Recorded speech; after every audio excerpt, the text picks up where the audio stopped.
aking kaibigan. Lalong-lalo na sa aking guro na si Sir Flora. Ano ba? Estudyante ka ba? Ka ba talaga? Alis ka sa bahay ninyo na polo ka, hindi alam na magulang nyo kung saan ka pumupunta pala. Wala ko na dito, nagbibiso ka, barkada, lalo-lalo na kayo, babae.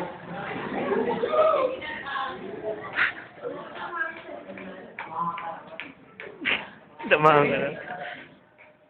Napakahirap ang ating mga magulang para may pantustos sa ating pag-aaral. Kaso anong ginagawa natin? Isang tayo pumupunta. Tuwing Martes, ewan ko na lang. Isuwan. Naranasan din pag Sabado.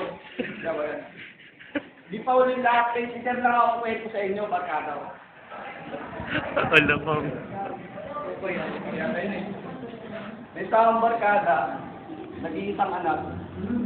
Tapos ng high school.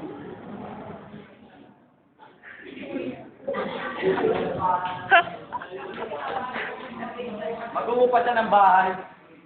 Lalayo sa kanyang pamilya.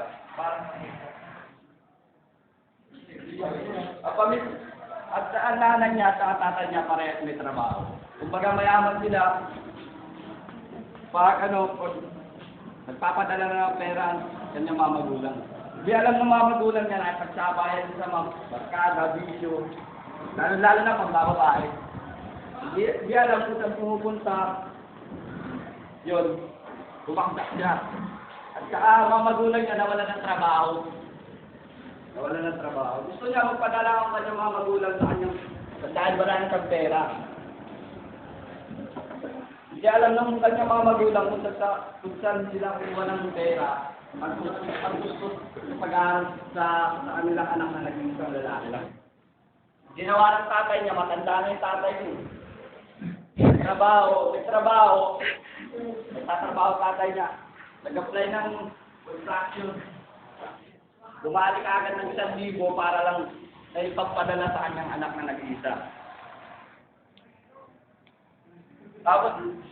Tapos, nung natanggap ng lalaki ang perang pinadala ng mga magulang niya, hindi niya ito binayad, pinamatahin niya lang pauwi sa kanila. Pag uwi niya, wala siyang nadatnan sa bahay nila. Wala siyang nadatnan. Walang tao sa bahay nila. Nakatayo sa may pinto. May nakita sa lalaking matanda. Malayo pa lang papalapit sa kanya. May dala kong pala. Matanda na. Hindi niya alam kung sino yun. Yung pala ang kanyang tatay. Niyakap niya yung tatay niya pagdating niya. Tay, pag-aaral na po ako mabuti. Wala na, huli na yung desisyon niyo. Pag-aaral siya mabuti. Wala nang trabaho tatay yung mga magulang niyo. Kaya hanggang ngayon pa lang tayo mga kabataan, sumikap tayo sa pag-aaral. Yun lang yun. Nakakatakot yun, Bet.